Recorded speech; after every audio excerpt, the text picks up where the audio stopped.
Ini malam kedua saya ada di Singkawang. Saya senang sekali ada di kota ini karena papa mama saya dari kota ini ya, dari Singkawang. Dan tahun 65 mereka pindah ke Jakarta. Saya lahir tahun 72, sudah gocap ya saya ya. Dan tahu-tahu saya jadi orang Betawi begitu ya, jadi orang kota metropolitan. Dan perjalanan ke Singkawang ini, ke kota ini sebenarnya saya baru 2 kali. Satu kali tahun 2011 dari Landak ke Singkawang cuma buat makan doang. Habis itu buru-buru pulang ke Pontianak ya. Itu saya ingat tuh, restorannya kayaknya dekat Tugu Naga itu, 2011. Nah yang kali ini sebuah perjalanan yang sebelum saya rencanakan. Saya berlutut di hadapan Tuhan bersama istri saya Liana. Kami sudah menikah 22 tahun dan sudah dikaruniai 3 orang anak. Satu malam itu saya berdoa, Tuhan perjalanan ini sudah tertunda 2 tahun. Jadi kalau Anda lihat poster ini adalah sudah dibuat tahun 2020. Ya, harusnya tanggal 4 April saya ada di sini tahun 2020. Tetapi karena pandemi, maka kemudian terhenti. Kemarin saya ketemu desainer saya, tidak rubah macam-macam, hanya rubah itunya saja, tanggal ya. Karena tempatnya sama. Dan waktu itu pasti gedungnya ini baru jadi kali ya. Berarti ya, rencana pakai gedung baru begitu kan. Nah, jadi saya satu malam berlutut di hadapan Tuhan dengan istri saya, Liana. Saya menyatakan, ini sudah masa endemi nih ya. Udah gak pakai antigen ya, tidak pakai PCR gitu. Tuhan bolehkah hamba mencoba memulai perjalanan ini begitu kan. Nah ini satu prinsip ya bagi kalian yang sedang mungkin mencari pasangan hidup ataupun sedang merindukan pimpinan Tuhan untuk masa depan kuliah atau pekerjaan. Jangan impulsif di dalam mengambil keputusan ataupun bertindak. Tetapi izinkanlah saat ada satu ruangan yang kosong di mana kita hanya berdoa, tidak berbuat apapun ya, dan kemudian mengizinkan Tuhan berjalan di depan, kita ikuti dari belakang begitu. Nah, jadi ada satu ruang kosong yang saya sediakan bagi Tuhan dan kami berdoa dan saya tidak bertindak apapun. Apa arti bertindak apapun?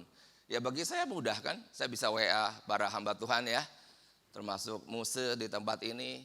Bisa nggak tanggal sekian-sekian saya datang, kan sesederhana itu dalam tata cara pikiran manusia. Tapi saya belajar untuk Tuhan berjalan di depan, saya ikut dari belakang. Sehingga saya berdoa terlebih dahulu. Setelah saya doa bersama istri, maka kemudian esok paginya subuh sekali lagi saya minta izin sama Tuhan. Tuhan saya mau tanggal 6. Ini adalah gembala pertama yang saya WA. Tapi memang kalau sudah serahkan sama Tuhan tuh aneh loh. Ya, saya berharap teman-teman bukan hanya mengerti kitab suci, tetapi boleh mengalami Tuhan. Amin. Pagi itu gembala yang saya WA ini, ya, biasanya itu susah sekali jawab saya, karena dia ada di desa, ya, kadang ada data, sinyal, kadang tidak ada. Tapi aneh, pagi itu saya WA, gak lama dia jawab, bisa. Begitu. Nah satu di Pemangkat juga. Kemarin baru saya dari sana. Pastor Hosea seringkali dia jawab agak lama. Mungkin karena sinyal begitu ya. Tapi hari itu langsung dia jawab. Wah, kita merasa sangat bersyukur ya. Kalau kita telah berdoa, memohon pimpinan Tuhan. Dan kemudian kita boleh bertindak setelah itu ya. Dan akhirnya juga hubungi Muse. Dan ternyata terbuka di sini selama 2 hari. Kemarin saya pimpin satu couples revival di tempat ini. Dan malam ini, lalu besok saya ke Pontianak. Dan saya masih balik Senin yang akan datang. Tanggal 22 itu Agustus ya. Nah malam ini ada satu tema. Kelihatan tuh, itu sebenarnya satu tema yang diberikan oleh Muse Clement ya. Itu adalah My Family, the Greatest Treasure ya. Jadi keluargaku adalah harta yang terbesar. Oke. Bukan ini adalah yang kemarin. Saya tadi sudah send ke ke Chun Min ya, juga ke Desi. Desi, saya sudah send ke kamu. Not that, itu yang kemarin. Itu itu bahan Pak Sutri. Saya khotbahkan bahan Pak Sutri ya. Kalian tak bingung semua. Tahu Pak Sutri apa? Pak Sutri? Pasukan suami takut istri. Oke, kita tunggu ya. Aduh, ini biasanya saya suka ngecek biasanya. Saya selalu kurang terlalu percaya biasanya sama yang begini-begini. Tapi tadi saya merasa yakin. Jadi saya langsung ke depan. Saya cek, udah muncul, benar. Ternyata shocking soda. Ya. Oke, Desi ada? Sudah ya, tinggal tunggu waktu ya. Ya udah, mari kita berdoa lagi. Oke, kita mulai saja, saya baca di sini ya. Jadi keluargaku harta terbesar. Saya tuliskan di sini adalah kebahagiaan kita tergantung dari orang terdekat ya. Kebahagiaan kita tergantung dari orang terdekat. Kalau keluarga kita tidak baik, kita itu tidak bahagia. Jadi kenapa keluarga itu menjadi harta yang terbesar? Bagi saya pribadi itu adalah harta terbesar, harta terindah, harta termulia yang Tuhan karuniakan kepada kita. Kenapa? Karena sekali lagi saya nyatakan kebahagiaan kita tergantung dari orang yang paling dekat. Ya, kalau saya sebagai seorang suami maka kebahagiaan saya sangat tergantung oleh istri dan anak-anak saya. Oke? Tidak tergantung oleh orang yang jauh. Ya, kalau istri saya sedih, saya pasti sedih. Kalau anak-anak saya sedang sakit, saya pun merasa ada kesulitan di dalam hati dan pikiran dan perasaan saya. Lalu saya katakan kalau keluarga kita tidak baik, kita tidak bahagia. Nah, ada satu hal yang kita coba pikirkan pada hari ini. Mungkin sekali bicara keluarga kita berasal dari dysfunction family. Ya, artinya kita tidak bisa memilih akan keluarga kita. Kita berada dalam sebuah keluarga, ya sudah papa mama kita ya begitu. Oke? Dan kemudian kita hari ini menerima akan segala konsekuensi karena kita lahir dalam keluarga tersebut. Puji Tuhan, jikalau keluarga itu adalah functional. Artinya ada papa, mama yang berfungsi secara baik. Apa artinya berfungsi secara baik? Bukan hanya berbicara soal ayah itu bekerja untuk mencukupi kebutuhan ekonomi. Bukan hanya itu saja. Tetapi juga seorang ayah yang mau misalnya menjadi sahabat bagi anak-anaknya. Ya. Tetapi jarang ada ayah seperti ini. Karena ayah selalu sibuk bekerja.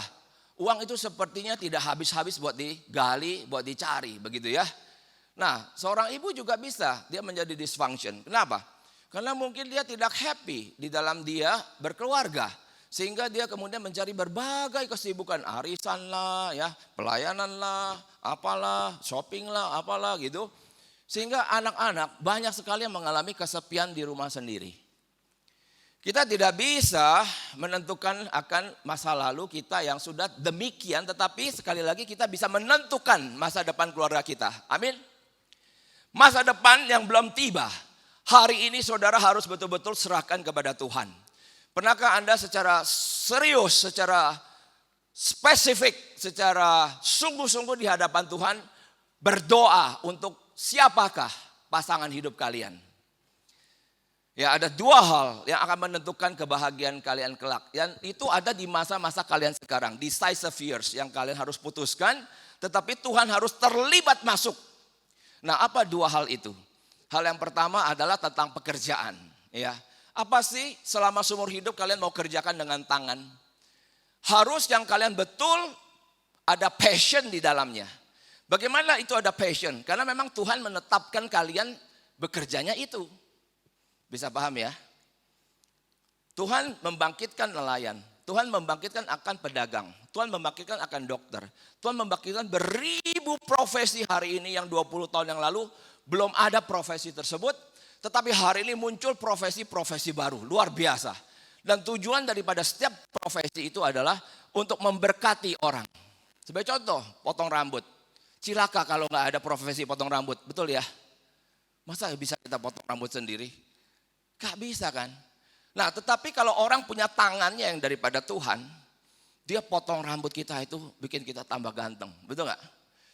Bikin kamu orang tambah cantik. Benar kan?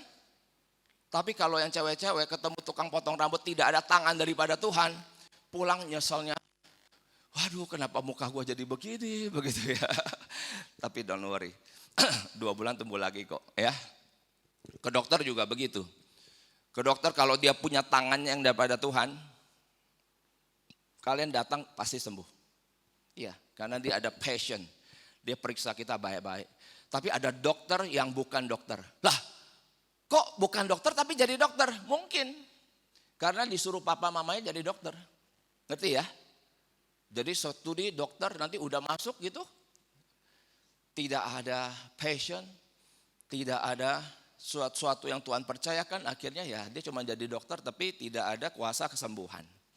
Nah, hal kedua yang kalian harus gumulkan di hadapan Tuhan itu penting sekali. Yaitu tentang pasangan hidup. Ya. Dengan siapa kalian mau menikah nanti? Apakah pernikahan ini sudah pasti akan diberkati di gereja kan?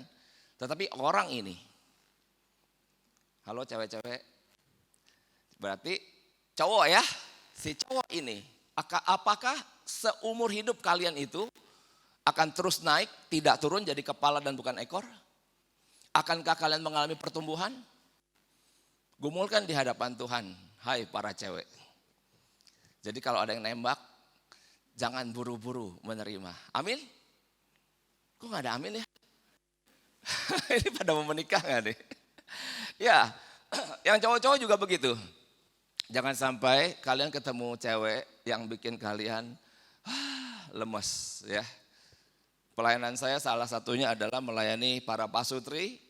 Wah, banyak sekali yang mau cerai. Sedih ya, mau cerai. Jadi kenapa? Karena pernikahannya dirasa sudah sangat memuakkan. Jadi sudah tidak ingin lagi bersama. Padahal dulu kejar-kejaran ya. Kejar-kejaran di pantai, di bukit, di gunung, ya, di udara begitu ya. Tapi sekarang waduh mau berpisah. Nah jadi perhatikan kalimat ini. Kebahagiaan kita, kebahagiaan yang hakiki. Tidak ditentukan oleh orang yang jauh sana. Betul? Tetapi oleh orang yang paling dekat. You cannot create the past, sudah lewat sudah ya. But you can create the future ya. Masa depan itu bisa kita upayakan kalau kita kemudian bergantung kepada Tuhan. Nah di dalam firman Tuhan Kejadian 37 ayat 3 sampai 4. Kita lihat akan firman Tuhan ini. Ini adalah sebuah kisah ya. Dari sebuah sebutnya preference ya. Jadi kalau istilah Indonesia mungkin pilih kasih gitu kan, preferensi. Pilih kasih dari seorang yang sebenarnya dia adalah orang beriman. Siapa Israel itu? Siapa? Nah betul, Yakub ya. Yakub itu ya Israel. Dia orang beriman. Tetapi saya mau kasih tahu, orang beriman belum tentu suami yang baik. Orang beriman belum tentu apa? Ayah yang baik. Orang beriman belum tentu istri yang baik.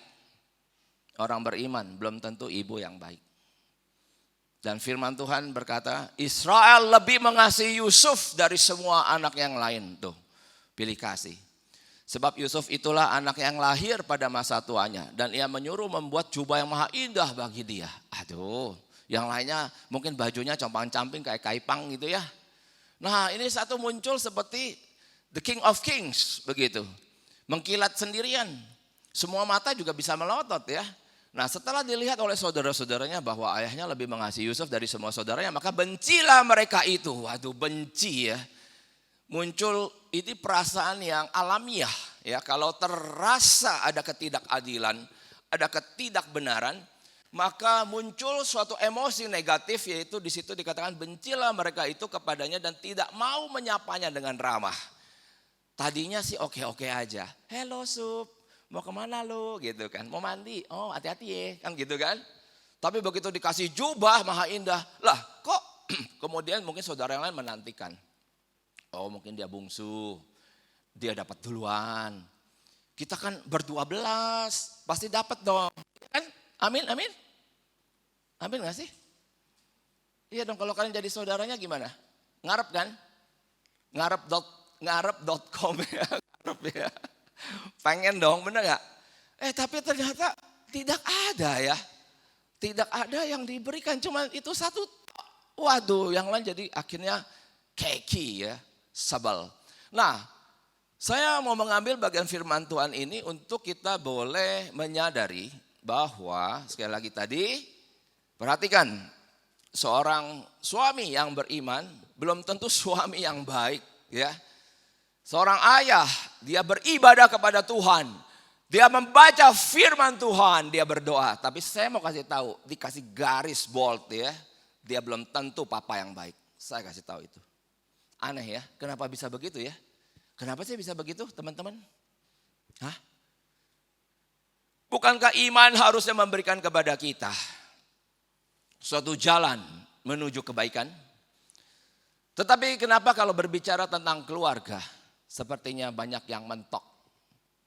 Ya, ini karena adalah sesuatu hal yang memang kita harus perjuangkan. Kita harus bedakan, salvation itu adalah by grace ya. Keselamatan itu adalah anugerah. Keselamatan itu free. Given by God, diberikan oleh Tuhan. Datanglah iman itu.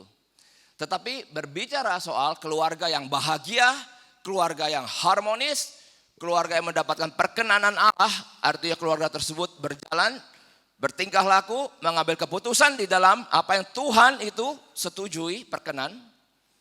Itu adalah sebuah perjuangan dari setiap kita.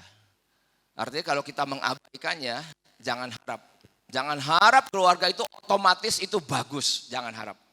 Keluarga itu memang harus diperjuangkan. Artinya harus kita pelajari strukturnya. Kita harus pelajari kiat apa, strategi apa untuk memperbaiki yang buruk. Kemudian pola-pola apa yang kita harus perhatikan, kita harus cermati. Supaya pola yang buruk tidak terulang, tapi boleh berganti dengan pola yang baru. Waduh, berbicara berkeluarga sekali lagi. Ini bukan yang baik sesuatu yang jatuh dari atas, tetapi sesuatu yang harus kita pahami, kita perjuangkan, kita siasati ya. Kita bersiasat, kita berstrategi. Nah, next, oke, ternyata bukan next, saya pencet dari sini ya. Nah, sebagai anak yang tumbuh dewasa, oke, mungkin kita pernah mengalami luka dari orang terdekat. Siapa itu? Itu ada tulisannya siapa? Jadi orang tua dan saudara kita ya. Jadi sebagai anak yang tumbuh dewasa, mungkin kita pernah mengalami luka dari orang terdekat. Itu adalah orang tua dan saudara kita. Kalian pernah gak sih punya pengalaman traumatic experience dengan orang terdekat di dalam dua hal ini? Ada gak? Ada ya? Kamu ngangguk-ngangguk ya? Ini ngangguk beneran ya? Ada ya? Oke, sebenarnya kalau kita mau jujur ya, saya kasih tahu. Sebenarnya kita semua harusnya ngangguk-ngangguk. Tahu kenapa? Karena papa mama kita tuh telah jatuh dalam dosa. Paham? Sama seperti kita. Jadi mana mungkin ada sebuah perfection di dalam mereka menjadi orang tua kita? Tidak. Mereka pun berjuang di dalam keberdosaan mereka dan seringkali mereka tidak paham apa yang harus mereka lakukan, lalu secara instinktual dan impulsif menyatakan sesuatu dan ternyata itu melukai hati kita, begitu ya. Saya sudah jadi pendeta, saya hamba Tuhan, saya mau bilang saya pun tidak sempurna. Iya. Ada tindakan saya, perkataan saya juga sangat mungkin melukai istri dan anak-anak. Oleh karena itu saya terus sampai hari ini belajar untuk peka. Saya tidak menutup pintu komunikasi. Saya tidak membentengi diri saya dengan berbagai defense mechanism ataupun jawaban-jawaban klise yang untuk menyenangkan saja tetapi tidak memberikan solusi. Kita semua harus terbuka kepada situasi kita hari ini. Karena situasi yang tulus, terbuka dan jujur menjadi sebuah kesempatan bagi Tuhan untuk memeluk kita dan kemudian membawa kita kepada kehidupan yang jauh lebih baik. Nah, luka itu misalnya apa? Ya, saya deretkan di situ ya. keinginan yang tidak terpenuhi. Saudara pengen sesuatu begitu kan dari kecil, tetapi kok kita pikir papa mama kayaknya bisa kasih pastinya. Tapi tidak dikasih. Ya, tahu-tahu dikasihkan ke saudara. Waduh. Luar biasa itu loh kekinya ya. Itu bukan perlakukan semena-mena, tetapi perlakuan semena-mena. Kenapa perlakuan semena-mena ini bisa terjadi? Saya tadi katakan orang tua kita telah jatuh dalam dosa ya. Jadi mereka tidak sempurna. Kemungkinan mereka saat itu sedang ada konflik, ada masalah. Sehingga kemudian mereka buntu pikiran. Lalu ada kita masih kecil, ada di dekat mereka. Sehingga kemudian mereka entah bagaimana bertindak kasar kepada kita. Itu bisa sangat mungkin terjadi. Oke. Bisa juga mereka ada dalam situasi yang letih, ya, ada situasi yang letih. Lalu kita saat itu mungkin berantem sama saudara, ya, di rumah. Dan papa lagi letih pulang. Lalu kalian berisik gara-gara berantem, rebut-rebutan, tahu-tahu papa keluarin ikat pinggang. Ada itu kisah seperti itu. Anaknya digebukin tiga-tiganya semua, pakai ikat pinggang. Dan kalian mengingat, aduh sadis banget ini papa. Kenapa dia begitu? Mungkin saat itu dia sedang capek, pengen tidur. Tapi anak-anak berisik, ribut pula. Lalu ada yang pecah lagi, waduh udah ya. Jadi betul-betul sangat kompleks. Nah, pengabaian kebutuhan. Itu mungkin mirip dengan yang pertama, tetapi kalau yang pengabaian kebutuhan pada dasarnya betul-betul tidak diwujudkan. Bahkan kalau ada 3 saudara, 4 saudara, semuanya memang diabaikan. Ya mungkin dari keluarga yang miskin. Ya merasa tidak dikasihi. Ya kita selalu bisa memperbandingkan di dalam hati kita ya. Apakah papa mama mengasihi aku atau tidak? Kita bisa sense. Misalnya saat kita minta tolong kepada mama gitu. Lalu mama bilang sibuk sekali ya. Ma minta tolong, dia bilang lagi sibuk 2 kali ya. 1, 2, 3 sudah cukup. Kita tuh akhirnya merasa kok aku mau sesuatu, kok papa mama tidak berikan. Itu muncul perasaan tidak dikasihi gitu ya. Nah tetapi kalau kita minta sesuatu kepada papa mama, 1 kali ditolak, oke, ditolak ini. Tetapi kemudian ada permintaan yang kedua, Pak Ma ini mau ini. Kemudian mereka kasih. Nah kita merasa agak seimbang. Nah kemudian kita ada sesuatu lagi karena hidup berjalan ya. Kita minta lagi, mereka kasih lagi. Nah itu muncul perasaan dikasihi. Tapi kalau terus, nanti saja, besok saja, sibuk. Ya apa tahun depan, waduh kita itu akan merasa sangat tidak dikasihi. Sehingga itu semua akhirnya menciptakan kesepian ya. Sungguh kasihan orang-orang yang kesepian karena dia akhirnya tidak lagi bisa menghargai dirinya. Kenapa? Karena dia selalu ditolak ya. Ini kok oke. Ya. Nah, ada 2 macam orang tua. Jadi yang 2 macam ini sebenarnya satu ekstrim kiri, satu ekstrim kanan ya. Ekstrim kiri dan kanan. Sambil saya menyampaikan ini kalian coba ngecek. Kira-kira orang tua kalian yang mana? Oke. Yang kiri atau yang kanan. Basically kita harusnya kalau nanti kita jadi orang tua, kita tidak boleh ekstrim kiri dan ekstrim kanan. Kita harus berada menyeimbangkan situasi ya. Itu kita harus ada di tengah ya, harus ada di tengah, oke? Ada kalanya jikalau itu menyangkut keamanan, maka kita bisa bertindak memproteksi.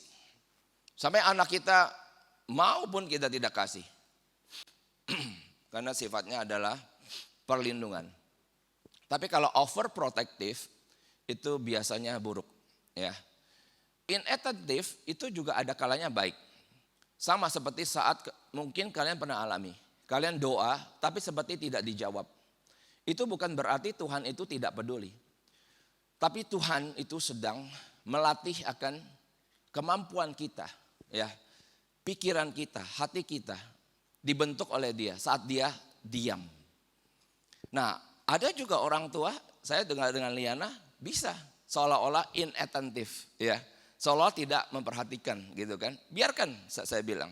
Kalau kita pedulikan terus, dia tidak bertumbuh. Kita biarkan. Itu kita lakukan hadir melalui sebuah kesadaran. Memang harus begitu. Supaya dia itu growth. Ya, supaya dia itu ada pertumbuhan. Nah, tetapi yang jelek adalah jikalau selama-lamanya dari tahun ke tahun sampai nanti kalian tua, begitu ya, orang tua tetap overprotective. Ngerti ya? Atau selamanya sampai kita uzur, orang tua kita memang inattentive ya. Gak ada kepedulian, waduh itu cilaka ya. Jadi kita ini berarti bukan siapa-siapa. Nah, overprotective parents itu apa sih? Jadi orang tua yang memperlakukan anak muda seperti anak kecil. Jadi kalian sudah dewasa, tapi selalu diperlakukan seperti anak kecil. Jadi lupa kalau kalian sudah gede. Tetapi diperlakukan seperti anak kecil. Ada loh orang sampai sudah kuliah masih diantar jemput oleh orang tuanya. Ada itu ya. Jadi memperlakukan seperti anak ini masih SD gitu loh. Jadi ini overprotective. Orang tua secara konsisten melarang ini dan itu. Peraturan yang diterapkan kaku dan tidak bisa didiskusikan. Jadi keluar kata pokoknya gitu ya.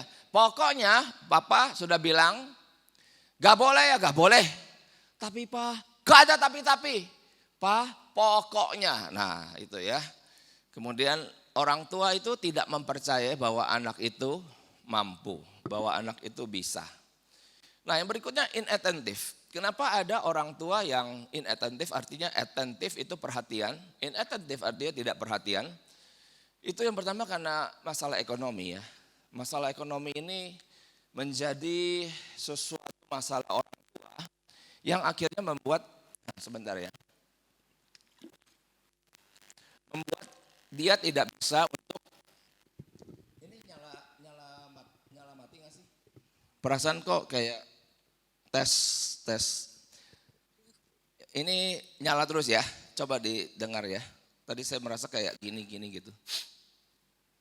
Jadi kemiskinan yang dipicu rendahnya pendidikan, oleh banyaknya anak atau single parent. Single parent artinya orang tua mengalami perceraian.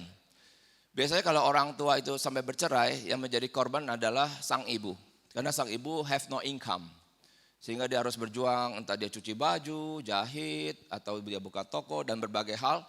Sehingga dia sebenarnya sayang kepada anak-anak. Tetapi oleh karena ekonomi, dia terpaksa tidak bisa ada waktu ya untuk memperhatikan begitu. Nah, saya merindukan kita semua tidak boleh rendah pendidikan ya. Kalau ada kesempatan sekolah S1, sekolahlah S1. Jikalau ada bisa S2, ya sekolahlah S2. Jangan cuman SD ya, atau SMP atau SMA. Harus sekolah yang tinggi karena memang pada masa ini seringkali perekonomian itu sangat ditentukan oleh tingkat pendidikan kita. Makin tinggi tingkat pendidikan, seyogyanya, seharusnya perekonomian kita itu makin baik. Yang ditentukan oleh kita boleh mendapatkan posisi-posisi jabatan yang terpandang di dalam masyarakat. Di dalam masyarakat itu ada strukturnya. Nah, di posisi paling tinggi itu memang biasanya diisi oleh orang-orang yang berpendidikan tinggi. Dan posisi di tengah oleh orang-orang yang ya pendidikannya ada di tengah. Dan yang di bawah itu buruh ya, orang-orang bekerja di pabrik ya sesuai dengan tingkat pendidikannya. Mungkin hanya SMA kah, misalnya seperti itu, mereka ya ada di bawah. Kita anak-anak Tuhan harus berjuang untuk pendidikan yang paling tinggi, amin. Bukan hanya oleh karena pendidikan itu sendiri, tetapi sekali lagi tadi saya katakan, pendidikan yang tinggi bisa membawa kita kepada level perekonomian yang lebih tinggi, jabatan yang lebih tinggi, dan akhirnya membawa keluarga kita itu makin terpandang. Dan kalau kita keluarga itu terpandang, maka sesungguhnya kita tidak lagi menjadi orang tua yang selengean ya. Selengean itu artinya yang tidak peduli. Tapi kita karena pendidikan, karena perekonomian, kita bisa memperhatikan anak-anak kita dengan jauh lebih berkemampuan, memiliki capability ya. Nah, kemudian yang kedua, inattentive parent itu juga karena pola hidup lokomotif. Pola hidup lokomotif itu artinya aneh sekali orang ini. Mungkin dalam bahasa lainnya itu orang workaholic ya. Workaholic itu artinya yang menjadi kebahagiaannya itu hanyalah dari pencapaian dari pekerjaan demi pekerjaan. Kerja dia happy, sedikit bengong dia gelisah. Jadi dia harus kerja lagi biar dia happy. Jadi dia gak bisa tenang. Ada orang tua seperti ini. Jadi memang akhirnya seorang anak tidak pernah lagi bisa melihat papa mamanya itu seperti sedang duduk, tenang gitu ya. Santai, ngobrol, gak ada tuh. Yang dilihat oleh anak adalah papanya, mamanya selalu sibuk. Entah itu jaga toko, entah itu apa, pokoknya terus ya kayak lokomotif ya. Jujut, jujut, jujut, jujut, jujut ya. Atau terus berputar begitu. Kapan sih mereka ini istirahat? Kayaknya kita tidak melihatnya. Rasanya waktu istirahat mungkin menjadi sesuatu yang berdosa ya. Kemarin saya baca ada satu tulisan tentang keturunan Hakka ya. Dikatakan keturunan Hakka itu adalah orang-orang yang gigih bekerja, tekun, giat. Wah, tapi hati-hati di dalam ketekunan, giatnya itu Tuhan menyatakan 6 hari bekerja, lalu ada apa? Ada hari Sabat, betul? Tuhan menetapkan begitu. Kita tidak mungkin punya pola hidup lokomotif ya, yang terus berputar begitu jikalau kita menghormati Tuhan. Kamu boleh bekerja dengan keras, dengan gigih. 6 hari kamu bekerja, hari yang ke-7 itu kamu harus berhenti dan menghormati Tuhan dengan beribadah. Nah, inattentive bisa juga karena prestis kehidupan. Prestis itu maksudnya gimana? Mungkin ya dari lulus SMA, wah sudah cita-cita masuk kampus yang ternama.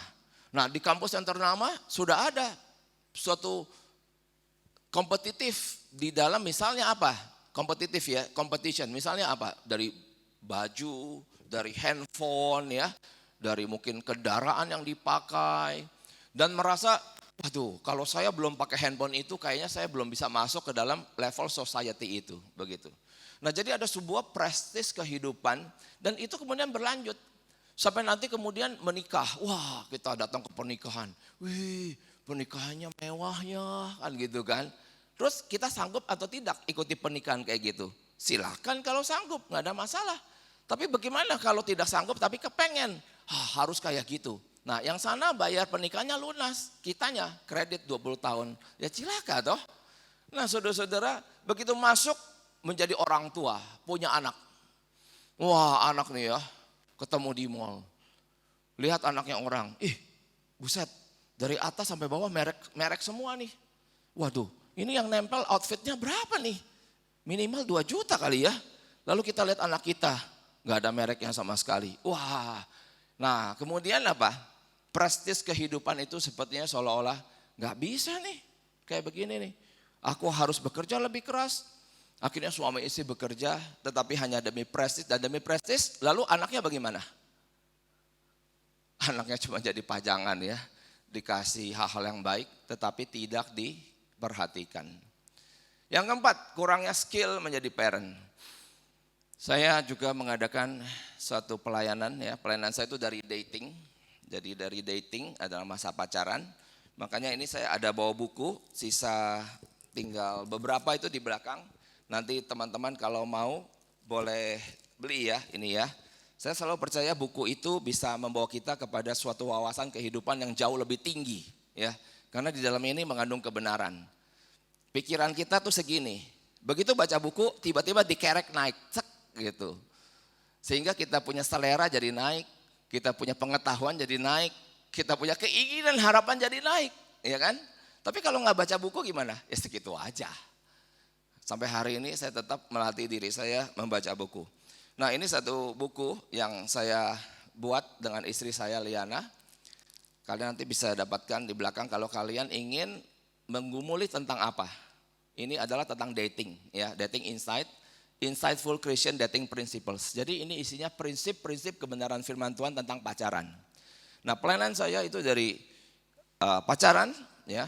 Saya setiap tahun membuat. Waktu kemarin pandemi saya sebut dating insight online seminar ya. Jadi kalian kalau mau tahu nanti di YouTube bisa search DIOS ya singkatannya DIOS. Kemarin saya sudah buat selama masa pandemi sampai 5 seri ya, Dios, dating inside online seminar, lalu ketik nama saya dan Liana akan muncul ya. Juga ada sangat banyak puluhan video tentang pacaran. Nah, kemudian pelayanan saya juga masuk ke premarital. Premarital itu adalah satu masa yang sebenarnya pendek, tetapi ini adalah setiap gereja pasti adakan. Suatu masa untuk belajar bagaimana menjadi suami istri yang baik. Nah, kemudian saya juga melayani marital. Marital itu artinya melayani para suami istri, married, supaya pernikahannya itu baik di hadapan Tuhan. Nah, yang satu lagi itu adalah parenting. Ya, parenting artinya bagaimana bisa menjadi papa mama yang benar, yang waras gitu ya. Dan ini penting supaya anak-anak kita itu bisa bertumbuh dengan sejahtera. Nah, 3 tahapan dalam kehidupan kita. Saya percaya Anda semua mungkin ada di pre-dating. Bisa jadi di antara kalian ada yang belum pacaran, maka kalian tuh pre-dating. Satu kehidupan masih single ya. Kemudian ya pergi rame-rame, hahaha gitu kan. Tapi suatu ketika pasti akan mengalami jatuh cinta. Dan kemudian mengalami masa dating ini ya. Nah, masa dating adalah masa mengenali pasangan kita itu apakah betul yang Tuhan kehendaki. Nah, kemudian tadi saya katakan ada satu masa yang cukup pendek, itu saat kalian udah mulai sangat serius menghubungi gereja dan gereja menetapkan ada satu masa kalian ikut kelas pranikah gitu ya. Dan kemudian ini masa yang panjang banget, berpuluh-puluh tahun. Masa apa? Masa menikah ya, ini marital. Ini masa bagi saya adalah masa paling sukar dalam hidup. Kenapa? Karena di masa marital inilah paling banyak air mata, ya, paling banyak kesulitan. Termasuk waktu berbicara tentang parent. Nah, kurangnya skill menjadi parent, saya juga pergi ke kota-kota untuk mengisi ceramah tentang parenting ya, supaya memperlengkapi para orang tua, supaya jadi orang tua yang baik. Nah, tadi saya katakan, oke, yang membuat kita terluka itu adalah yang pertama bisa jadi itu orang tua. Dan yang kedua itu ternyata adalah saudara kandung, ya, saudara kandung. Nah, itu adalah istilah sibling rivalry. Jadi suatu competition ya, persaingan di antara saudara. Kenapa bisa muncul begitu? Itu seperti tadi firman Tuhan kita sudah baca bahwa ternyata Yakub itu, Israel itu lebih mengasihi Yusuf, ya. Dan kemudian setelah dia pakai baju begitu indah ya, mungkin setelah itu dia memperbandingkan gitu kan. Wah, ini indah sekali anakku ini. Anakku yang ini kok lebih pintar, anakku ini lebih cantik, anakku ini lebih sigap, anakku yang ini lebih talkative, banyak ngomong. Kok yang kamu kok banyak diam sih? Kamu kok pelan sih, nggak kayak kakakmu lebih cepat misalnya. Kamu kok lebih apa yang lebih negatif gitu ya. Nah, jadi itu akhirnya bisa menimbulkan suatu kecemburuan ataupun emosi negatif. Kemudian ada perbedaan tanggung jawab. Maksudnya perbedaan tanggung jawab itu gimana? Maksudnya begini. Jadi ada dalam keluarga misalnya, ternyata yang sulung ini sangat kurang diminta untuk berkontribusi di dalam tugas-tugas keluarga, misalnya yang sulung. Dan kemudian karena yang sulung ini ada kesibukan, ya, mungkin dia sudah kuliah kah atau banyak tuntutan di sekolah, dia tidak pernah lagi diminta tolong misalnya untuk buang sampah, tidak lagi pernah diminta tolong untuk misalnya bersihkan WC gitu ya. Nah, tetapi kemudian akhirnya ditimpakannya kemana? Orang tua akhirnya harus memilih. Kebetulan ada yang bungsu. Yang bungsu ini kemudian sering disuruh buang sampah, ngelap WC, angkat jemuran, cuci baju, dan berbagai hal. Nah, ini kalau tidak ada keadilan, ini bisa menciptakan suatu luka bagi yang bungsu. Ya, kenapa sih? Cuman aku saja yang disuruh. Kenapa Koko tidak pernah disuruh? Kenapa Cici tidak pernah disuruh? Kenapa hanya aku saja? Nah, ini kan orang tua betul-betul butuh harus ada kebijaksanaan ya. Kalau tidak ada ini repot. Nah, kemudian ada sibling rivalry muncul karena orang tua lagi stres. Orang tua stres, seperti tadi saya katakan konflik. Marahin anak, nah marahin yang sulung nggak terima, dihantam lagi ke adik-adiknya, ya. Adik-adiknya nggak terima, dihantam lagi ke siapa? Ke binatang peliharaan, gitu kan? Nah seperti gitu. Lalu ada keegoisan dan tidak mau berbagi, iri hati dan ingin diperhatikan. Nah akibatnya pada masa kini, setelah kita sudah dewasa, ini semua yang tadi saya sebutkan mungkin adalah pengalaman-pengalaman masa kecil kita, ya. Tetapi kita harus mengerti bahwa seluruh pengalaman itu ternyata masuk ke dalam alam bawah sadar kita. Ya, jadi kita ada kesadaran, consciousness. Seperti sekarang ini kalian sedang mendengarkan ya ceramah ini. Ini adalah wilayah consciousness, kesadaran yang kalian pakai. Di wilayah ini adalah kumpulan daripada pengetahuan. Kumpulan daripada kebenaran. Di kelas juga kalian memakai alam sadar ini.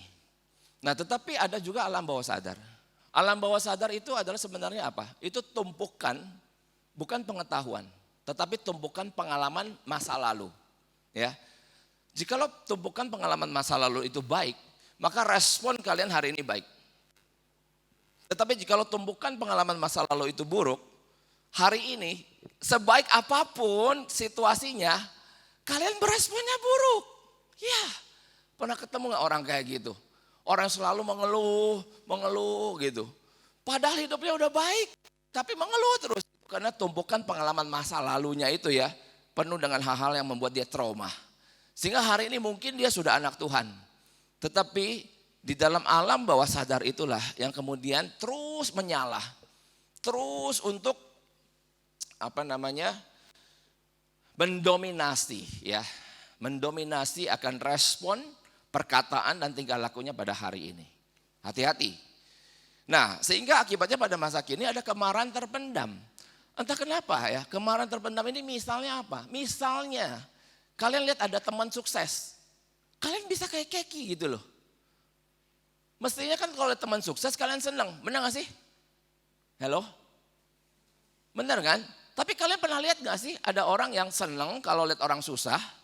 Susah lihat orang senang. Kenapa dia begitu? Ya karena masalah-masalah ini. Hati-hati loh. Kalian nanti kalau kerja ya, kalian naik jabatan.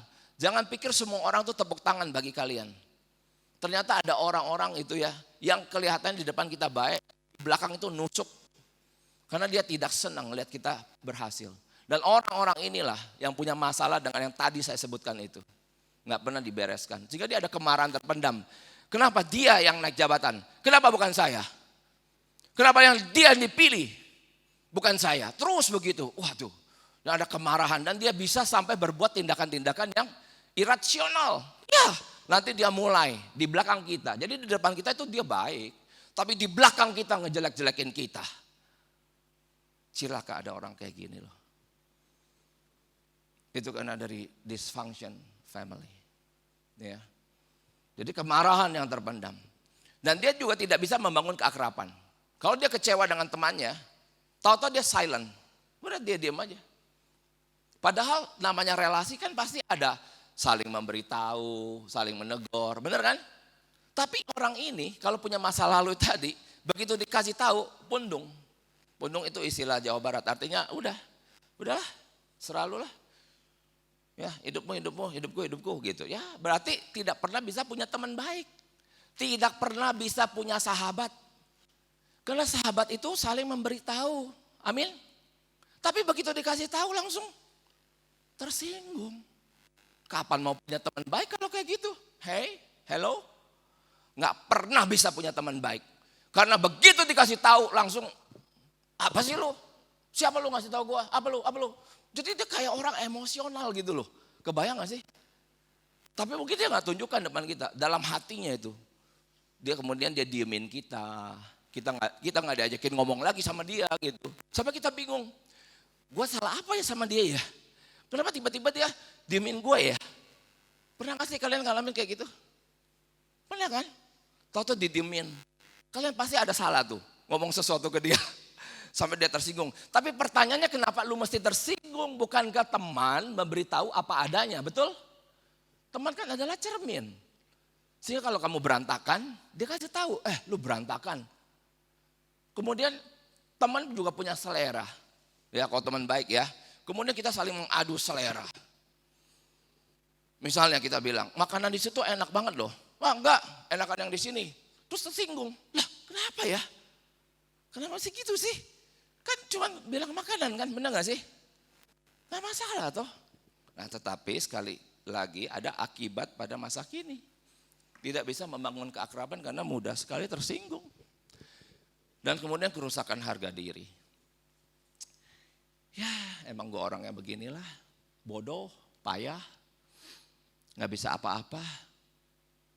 Ini karena dari kecil selalu diopres ya, tidak pernah menang. Dan kemudian yang cukup parah adalah memilih yang orang tuanya itu tidak suka. Jadi misalnya, ini kejadian beneran.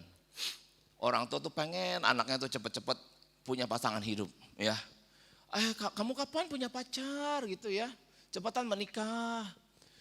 Seperti itu loh koko cici kamu itu sudah menikah, ayo cepetan menikah. Papa mama pengen punya cucu dari kamu gitu kan. Nah tetapi dia ternyata udah punya luka hati. Sehingga makin orang tua yang ngomong gitu, makin dia bertindak di opposite. Ya, banyak yang kayak gini. Jadi dia sengaja memilih yang orang tuanya itu nggak suka. Sengaja dia, supaya keki. Ya. Dengan bikin keki, dia baru seolah-olah diakui.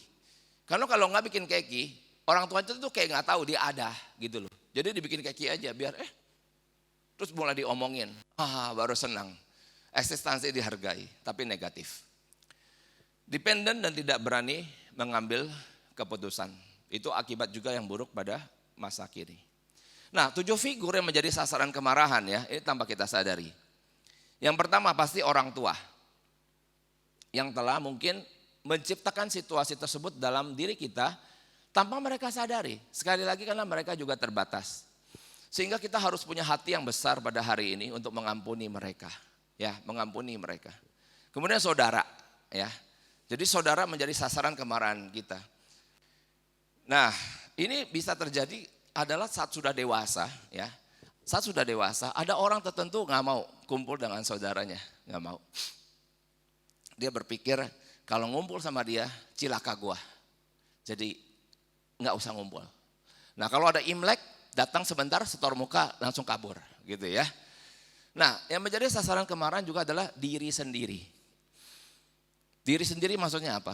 Ya sering kali memeterkan diri. Jadi kalimat-kalimat yang dulu adalah kalimat orang tua. Kamu payah, kamu tidak bisa, kamu ini itu yang negatif. Sekarang itu menjadi kalimat kita sendiri. Saat kita ternyata bertemu dengan situasi kehidupan yang tidak bersahabat. Teman-teman, situasi hidup yang tidak bersahabat itu adalah situasi semua orang. Tetapi pada orang yang mengalami dysfunction family, orang ini bisa sampai menyesali dirinya sedemikian rupa gitu loh. Sedangkan bagi orang lain enggak. Yang orang lain dia waras aja. Oh iya susah ya, enggak apa-apa. Gue berjuang lebih kuat, kan begitu. Tapi kalau orang ini, begitu hadapi, oh susah ya. Aduh gue ini emang sial. Gue emang ini gak bisa. Dari dulu gue bilang bodoh, begitu ya. Begitu tuh. Jadi orang ini susah sekali untuk bangkit. Jadi kalau ada kegagalan, waktu dia untuk bangkit itu lama sekali gitu loh. Sedangkan bagi orang yang normal, biasa aja. Hidup ini memang banyak tantangan kok. Hidup ini banyak kesulitan. So what? Hadapi aja. Jangan cengeng gitu ya kan. Tapi bagi dia marah kepada dirinya sendiri. Coba gua gak melakukan itu. Pasti gak begini. Coba ini, coba itu. Waduh, hantam ke diri sendiri. Akhirnya makin tenggelam ya. Nah yang cilaka juga adalah sasaran kemarahannya adalah Tuhan. Tuhan, engkau berdaulat. Tapi kenapa mengizinkan hal ini terjadi pada hidupku? Apa sih maumu? Nah akhirnya mulailah apatis kepada Tuhan. Mungkin masih ibadah, masih berkegiatan dalam melayani Tuhan, masih. Tapi sudah lama gak pernah baca Alkitab. Sudah lama tidak berdoa. Sudah lama tidak ada intimacy with God. Nah nanti kalau sudah menikah, ya kalau sudah menikah, kemarahan ini dia sasarkan kepada pasangan hidupnya. Seorang suami bisa marah begitu luar biasa kepada istrinya karena dirinya itu belum beres dengan dirinya. Banyak luka hati dari masa lalu.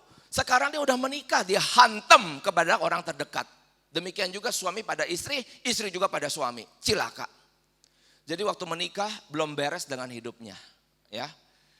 Kemudian apa? Otoritas lebih tinggi. Maksudnya apa? Ada orang-orang tertentu ya. Dia tuh bisa dekat dengan yang the same level. Oke, the same level. Dan juga bisa dekat dengan yang lower level. Tetapi kepada otoritas yang lebih tinggi, dia nggak bisa dekat.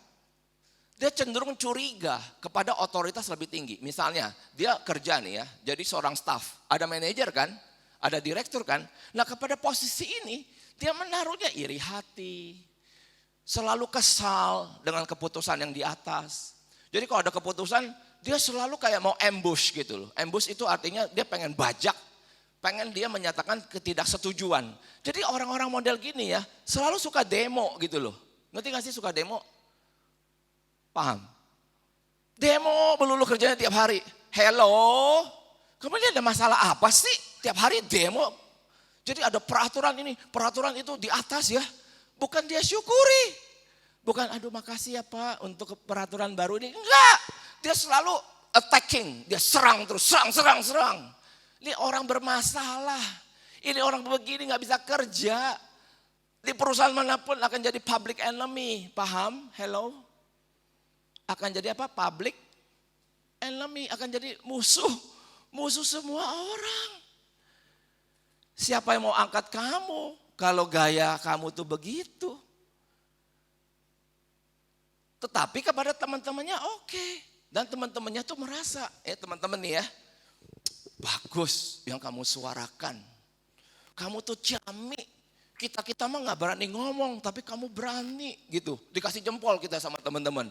Kita tambah dikasih bensin, bener gak? Tapi apa itu yang bagus? Kalau motivasinya untuk mengangkat harkat dan martabat, saya acungi jempol. Tetapi kalau motivasinya ternyata itu hadir daripada pengalaman masa lalu yang membenci, sasaran kemarahan, figur otoritas yang lebih tinggi. Dalam mindsetnya, figur otoritas adalah selalu membuat kekacauan. Figur otoritas selalu menekan, membuat kekacauan, menekan, menyengsarakan, mau menang sendiri, tidak pernah mikirin kita. Dari mana mindset ini? Karena orang tua tadi yang overprotective dan inattentive. Kan gak bisa begitu. Kita kan harus menjadi seorang leader 4 mata angin. Kita ada di tengah, bisa kerjasama dengan yang di atas, utara. Bisa kerjasama dengan yang di bawah, selatan. Juga bisa bekerja dengan barat dan timur. Itu artinya rekan-rekan kita, itu baru sukses. Ya, kalau cuma bisa kerjasama begini, ke bawah tidak bisa naik. Kita harus selalu berada di tengah. Ini sangat merugikan kalau kita tidak bereskan. Dan juga akhirnya sasaran kemarahan teman-teman kita. Iya. Jadi gak punya teman gitu kan. Orang malas akrab sama orang yang punya kemarahan seperti ini. Nah akhirnya kenali kondisi diri Anda. Ada 3 step ya. Petakan masalah yang ada. Teman-teman hari ini mendengarkan ceramah seperti ini. Bagaimana sih situasi dirimu di hadapan Tuhan? Saya pun punya kondisi saya pribadi. Tetapi semua perubahan yang akan kita alami, semua intervensi Tuhan yang kita akan alami, itu dimulai dari kita bisa mengakui masalah kita itu apa. Selama kalian denial, gak mau mengakui, tidak ada pertolongan itu. Karena Roh Kudus tidak pernah memaksa. Sampai kalian harus petakan dengan jelas, ya Tuhan betul, saya ada masalah ini. Kemudian apa? Begitu sudah petakan, mungkin begitu dipetakan ada 10 masalah. Gak usah kasih lihat siapa-siapa. Itu adalah urusanmu pribadi dengan Tuhan. Tapi Tuhan yang kita sembah, Tuhan Yesus Kristus, bukan Tuhan yang mengabaikan kita. Dia Tuhan ingin melihat apakah kita jujur tidak dengan keadaan diri kita. Lalu kita boleh komunikasikan kepada dia dan dia akan bergerak secepat cahaya untuk menolong setiap kita. Ini pengertian saya tentang Tuhan. Bahwa dia bukan Tuhan yang hanya mau disembah saja oleh kita. Tetapi dia adalah juga Tuhan yang mau terlibat di dalam setiap kelemahan kita untuk mengangkat kita, untuk membangkitkan diri kita. Nah, bawa kepada Tuhan. Ini bukan Tuhan yang cuek. Ini bukan Tuhan yang overprotective, bukan Tuhan yang inattentive, tetapi Tuhan yang penuh wisdom, kebijaksanaan yang luar biasa. Bisa membawa kita dari lumpur kepada suatu hidup yang penuh kegemilangan. Asal kita mau mengakui yang mana yang kita mau bereskan. Kemudian yang ketiga, masuk dalam proses pendewasaan. Proses pendewasaan tidak mudah. Saat Anda berdoa, saat Anda berdoa sungguh-sungguh, Tuhan, kayaknya aku ini suka iri hati deh. Dan aku kenapa ya, lihat orang senang aku malah jadi susah. Bertanya-tanya kenapa bukan aku yang dapat, tapi kenapa dia yang dapat. Nah itu kan sudah iri. Nah kemudian kalian doakan. Nah begitu didoakan, aneh, siap masuk dalam proses pendewasaan. Artinya apa? Tuhan bisa menciptakan konteks kehidupan di mana Dia akan pimpin kita masuk ke dalamnya.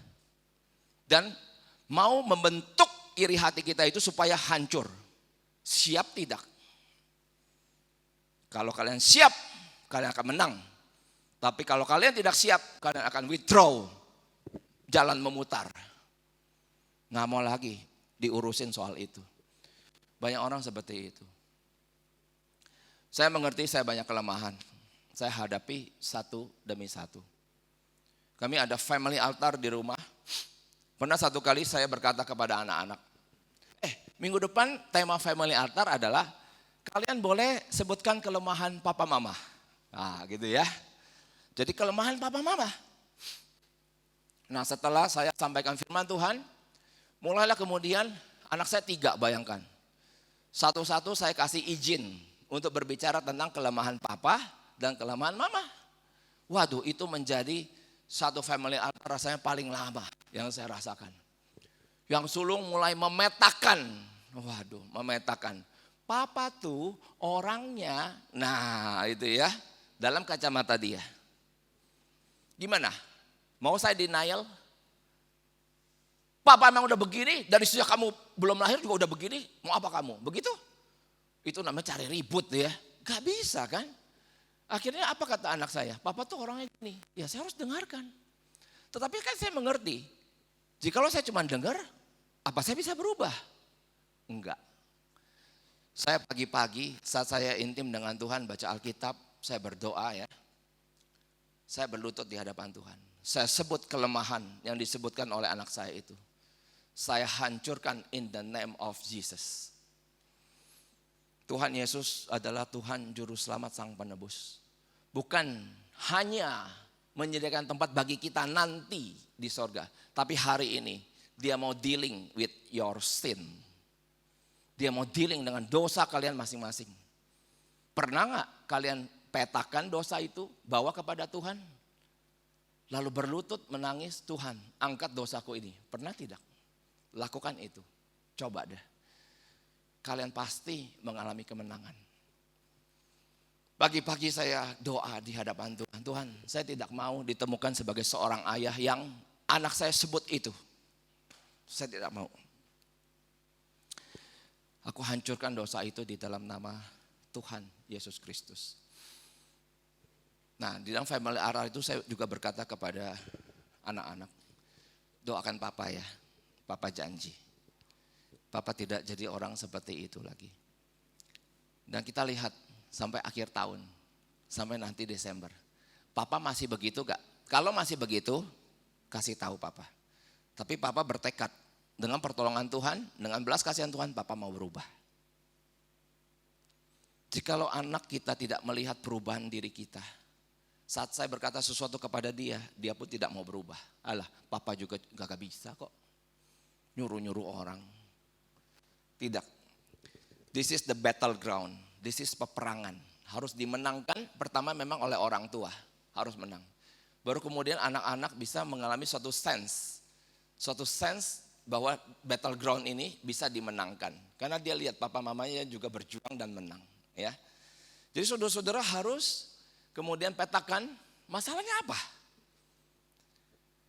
What is the problem? Tuliskan. Lalu pagi-pagi saat baca Alkitab hancurkan itu. Di dalam nama Tuhan Yesus Kristus kemudian masuklah dalam proses pendewasaan. Artinya kalau kalian sungguh-sungguh berdoa tentang kelemahan tersebut. Maka Tuhan itu seperti Tuhan Yesus waktu dicobai ya. Roh Kudus memimpin dia ke padang gurun itu. Selama 40 hari setelahnya kemudian dicobai. Kalian berani buka dosa ataupun kelemahan di hadapan Tuhan. Setelah itu Tuhan akan bawa masuk ke dalam situasi itu. Tapi jikalau kalian doakan sungguh-sungguh, kalian pasti menang. Dengan demikianlah satu demi satu dosa dan kelemahan dari masa lalu, daripada keluarga kita, dan hidup kita masih panjang, semoga, ya kan? Maka kita satu demi satu dosa itu akan dikikis oleh Tuhan. Oke? Ya, ini slide terakhir. Tanya jawab. Siapa yang mau bertanya di antara kita? Monggo. Dan sambil kalian mempersiapkan pertanyaan, ya saya mau coba memberitahu itu ada IG saya ya. Kalau hari ini kan kita sudah goodbye nih, kita malam ya. Besok saya sudah pulang ke Pontianak. Tapi bolehlah jikalau kita bersahabat di dalam dunia yang sangat maya itu ya. Yang hanya isinya cuma jempol-jempol ataupun love-lovean yang nggak tahu juga kenapa kita love, kita jempol gitu ya. Ya itu ada @cangkuiva, kalau boleh kalian follow, nanti saya follow back. Nah lalu ada satu YouTube, ini namanya Family Insight ya. Sejak masa muda seperti kalian ini, kalian jikalau mengalami dysfunction family, kalian perlu mengisi mindset pikiran tentang pernikahan yang benar itu seperti apa. Membangun relasi jangka panjang itu seperti apa. Komunikasi yang baik itu seperti apa. Malam ini 7:30 berarti sudah publish tadi setengah jam yang lalu. Saya berbicara tentang komunikasi yang efektif. Ya. Ini video saya buat sebelum saya pergi dalam tour mission trip ini. Jadi saya sudah siapkan 3 video. Karena ada sekitar 3 minggu saya tidak ada di rumah, dan di rumah itu ada studio saya begitu. Oke, adakah yang mau bertanya? Silakan.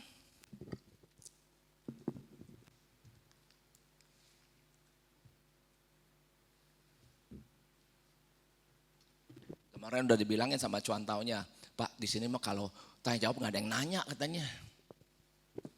Kita lihat aja ada yang nanya nggak nih? Halo, kalau nggak ada yang nanya nggak apa-apa, sih kita bisa pulang lebih cepat ya.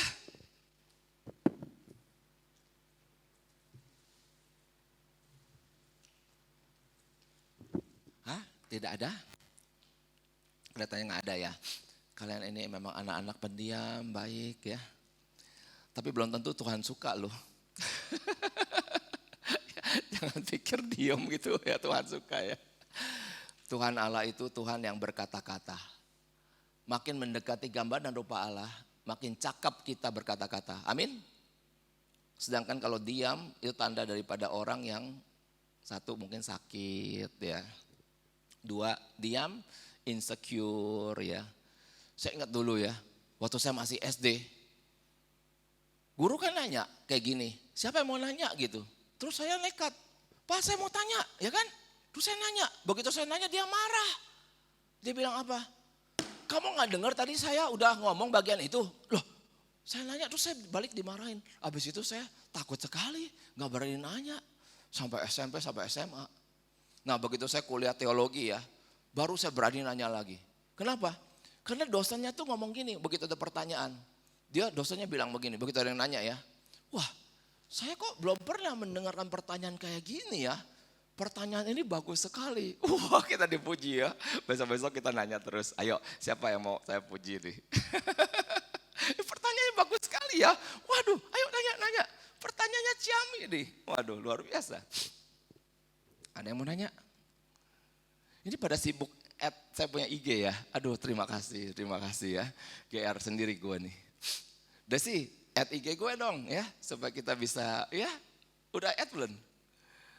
Hah? Jangan-jangan gak punya IG ya. Oke, it's okay. Kalau tidak ada kita tutup dalam doa ya. Yuk kita bangkit berdiri yuk. Kita bangkit berdiri ya, kita doa ya. Kita mau dekati Tuhan di dalam doa kita. Ya, yuk kita doa. Bapa di dalam kerajaan surga, inilah kami ya Tuhan. Yang ada satu tema yang telah hamba coba sampaikan. Kami memahami bahwa keluarga adalah harta yang terindah, harta yang terbesar. Tetapi seringkali kami tidak menghargainya. kami malah terluka di dalamnya. Oh Tuhan, kasihanilah kami.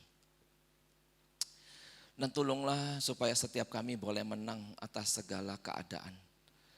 Pada hari ini sampai kepada masa depan kami boleh menang. Terima kasih Bapa, berkati kami semua. Melalui berbagai kelemahan Tuhan berkarya. Melalui berbagai kebodohan Tuhan membuka jalan. Melalui berbagai keterbatasan Tuhan menyatakan Engkau adalah Tuhan, the God of impossible. Tuhan yang tidak dibatasi oleh kelemahan manusia. Inilah kami ya Bapa, tolonglah setiap kami. Dalam nama Tuhan Yesus kami serahkan semua ini. Amin.